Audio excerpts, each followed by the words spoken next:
Assalamualaikum warahmatullahi wabarakatuh. Alhamdulillahirrabbilalamin.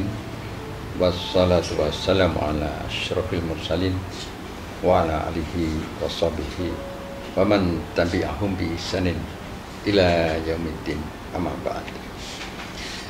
Pemirsa yang dirahmati Allah, yang disayangi Allah, kita sedang berada dalam satu situasi yang kita kenal dengan situasi pandemi COVID-19.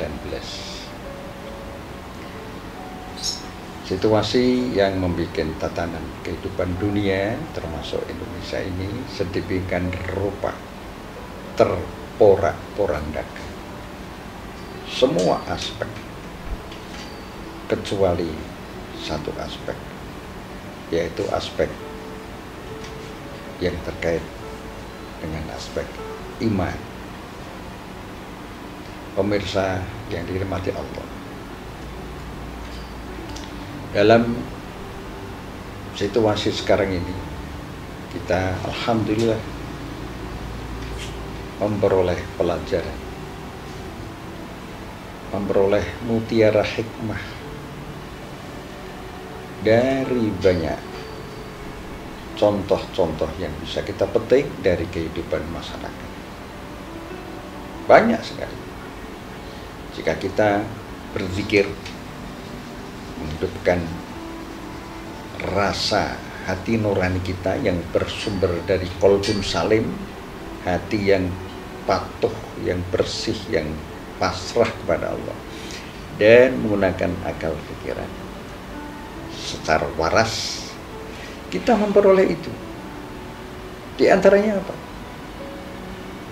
Di antaranya adalah masyarakat Indonesia, rakyat Indonesia yang pertama, dia menunjukkan solidaritas, kesetiakawanan sesama, antar tetangga, antar keluarga, tetangga dekat, tetangga jauh, bahkan antar provinsi dan lintas agama, lintas suku.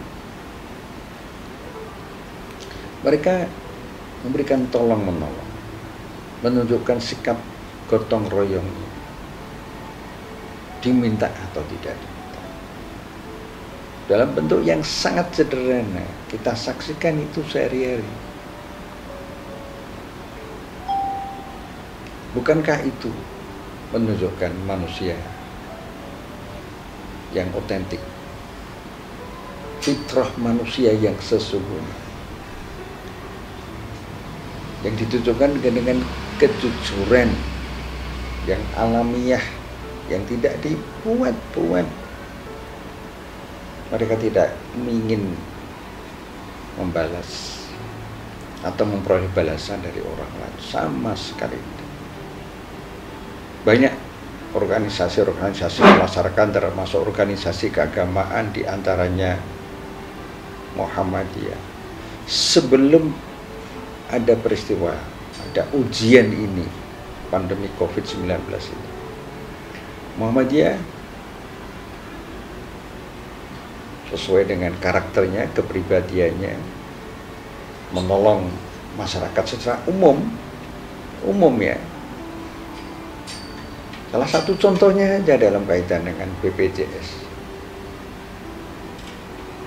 Saat itu banyak warga yang berobat di rumah sakit PKO Muhammadiyah dan sejenisnya milik Muhammadiyah, yang kurang lebih sampai hampir 1,4 triliun belum dibayarkan oleh pemerintah. Sekarang ini kurang lebih masih tersisa 600 miliar rupiah belum terbayar. Setelah COVID-19 ini, berapa miliar lagi yang sudah dikeluarkan oleh organisasi Muhammadiyah dan organisasi-organisasi kemanusiaan yang lain, ormas yang lain. kesimpulannya apa, pemirsa? Disitulah mutiara hikmah bahwa rakyat siap untuk hidup dengan sederhana, hidup dengan disiplin, hidup dengan ketaatan pada perintah-perintah yang itu datang dari kelompok, dari kekuatan-kekuatan yang layak dipercaya dalam hubungan dengan struktur kenegaraan. Negara itu unsur terpenting adalah rakyat, masyarakat. Yang di Indonesia rakyat itulah yang menjadi subjek hukum yang berdaulat. Undang-Undang Dasar bab 1 pasal 1 ayat kedua, bab yang tertinggi bab 1 ayat kedua, kedaulatan berada di tangan rakyat. Nah, makna kedaulatan berada di tangan rakyat itu semakin ditunjukkan dengan kualitas rakyat yang sekarang begitu taat, begitu disiplin ya, untuk menyelamatkan dirinya, keluarganya, tetangga, masyarakat dan sebagainya. Begitu disiplin. Apakah ini bukan modal sosial, bahkan modal kultural, bahkan juga modal politik yang bagus sekali, yang kualitasnya unggul dari negara? Karena dalam sistem kenegaraan, subjek hukum yang kedua itu adalah lembaga negara. Di Indonesia, lembaga pemerintahan atau eksekutif, lembaga pembentuk undang-undang, DPR, dan juga penegak hukum, yudikatif, polisi, jaksa, hakim, dan seterusnya. Nah, apa yang bisa kita petik tersebut, yang sebagian saya sampaikan itu adalah merupakan butir-butir hikmah mutiara. Ketika kita mencoba untuk merenunginya dengan lebih intuitif, dengan lebih cerdas dan waras, mari kita renungi sejenak salah satu firman Allah di dalam kitab suci Al-Quranul Karim tersebut di dalam surat An-Nisa ayat 79. Kaitannya dengan situasi yang sekarang sedang dihadapi masyarakat dunia, masyarakat Indonesia, bangsa dan negara Indonesia. Pemirsa yang dirahmati Allah, saya bacakan ayatnya. A'udzubillahi minasyaitonir rajim. Bismillahirrahmanirrahim. Ma asobaka min hasanatin faminallah wa ma asobaka min sayyi'atin famin nafsik. Artinya apa? Kebaikan, kebajikan, keberuntungan yang kamu diperoleh oleh umat manusia sedunia ini, itu pasti berasal dari Allah. Dan sebaliknya, keburukan, kejahilan, kebodohan, ketidakadilan sosial, kesenjangan ekonomi, pelanggaran HAM ekonomi, pelanggaran HAM politik, pelanggaran HAM keamanan, pelanggaran HAM lingkungan, pertanian, pendidikan, dan seterusnya. Famin nafsik itu adalah akibat keburukan yang datang dari dirimu sendiri. Ayat itu diakhiri dengan wa arsalnaka linnasi rasulan wa kafa billahi syahida. Kami mengutus Muhammad sebagai Rasul untuk seluruh umat manusia, dan cukuplah Allah menjadi saksi. Jadi ayat penutup ini menegaskan kepada kita bahwa setelah Rasulullah wafat pada saat itu, penerusnya adalah umat Islam itu. Ketika umat Islam menjadi penerus Rasul Muhammad SAW dengan meneruskan risalah Islamnya, antara lain kemudian mengkaji surat An-Nisa 79 ini, mari kita mengoreksi diri. Apakah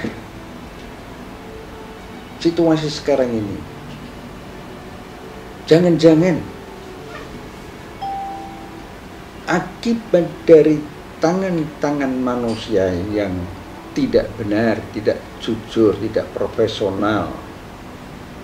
Sebab dalam ayat lain disebutkan, surat Ar-Rum ayat 41, A'udzubillahi minasyaitonirrajim, Dhuharul fasadu fil barri wal bahr bima kasabat aydin nas. Telah tampak kerusakan di darat dan di laut, di dunia ini, akibat tangan-tangan destruktif, tangan-tangan yang menimbulkan kerusakan. Tentu tangan manusia. Nah, berdasarkan An-Nisa 79 dikaitkan dengan Ar-Rum ayat 41 tadi, mari kita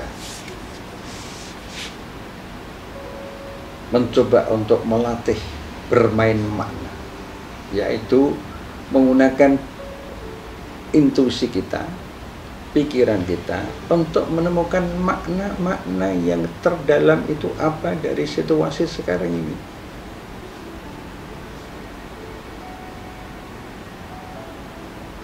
Pertama, kejujuran itu ada di tangan rakyat. Kalau rakyat jujur, dari rakyat ini muncul pemimpin-pemimpin yang jujur lewat proses-proses politik yang jujur, tidak main suap dalam berbagai bentuknya. Maka kejujuran yang dimiliki rakyat ini kita ambil hikmahnya, yaitu seperti tadi saya katakan, modal sosial, modal kultural di Indonesia itu mahal sekali, karena mutiara hikmah dari situasi ini bisa kita simpulkan tidak ada lain kesimpulannya, rakyat itu patuh. Maka mohon kepada penguasa, pengemban amanat, rakyat yang patuh ini jangan sekali-kali dirusak, dirusak, didestruksi imannya, moralitasnya, dijauhkan dari dijauhkan dari kejujuran. Bikinlah kebijakan-kebijakan pemerintahan di bidang pendidikan yang tidak menimbulkan sarjana-sarjana yang sekuler, yang memisahkan, menjauhkan agama dari hakikat kemanusiaan. Uang jauh-jauh itu. Isi Pancasila ini dengan nilai-nilai dan ruh agama. Jangan dipertentangkan lagi.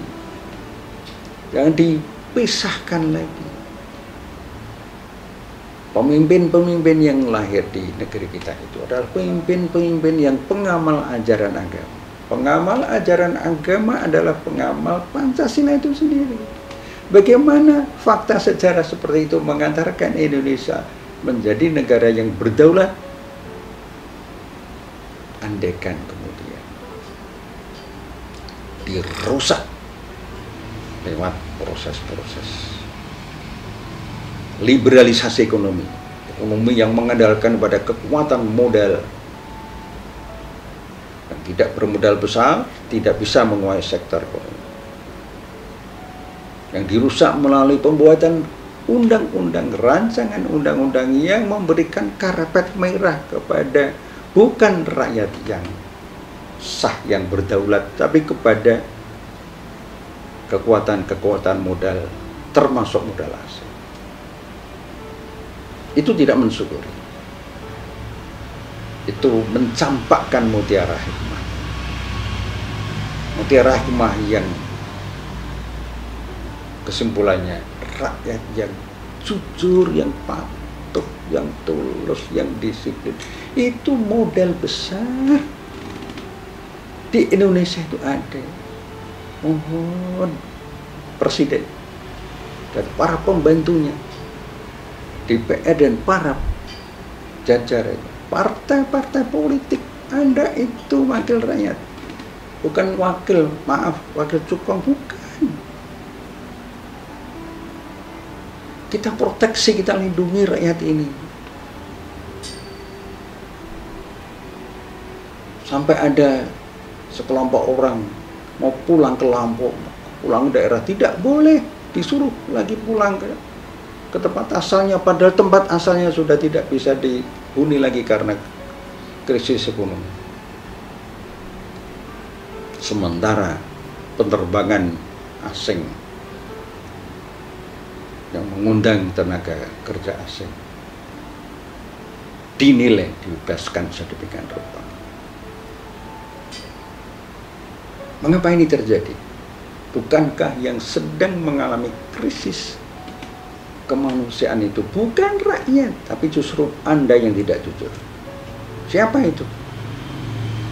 Tidak usah menyebut nama karena masyarakat sudah tahu. Al-Quran menutup surat Ali Imran dengan ayat Isbiru waswabiru warobitu wattaqullah la'allakum turhamun.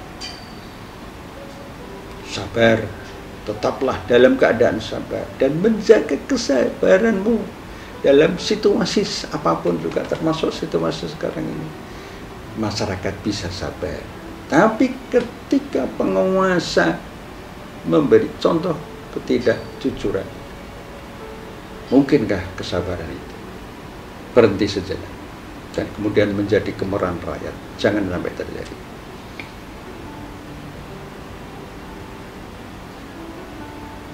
Marilah kita mengambil mutiara-mutiara hikmah dari orang-orang kecil, dari akar rumput ini, dari budayawan yang akhir-akhir ini mencuat namanya karena lirik-lirik lagunya dari almarhum Didi Kempot yang mengajarkan tegakkan sholat, tegakkan sholat, tegakkan sholat. Luar biasa itu.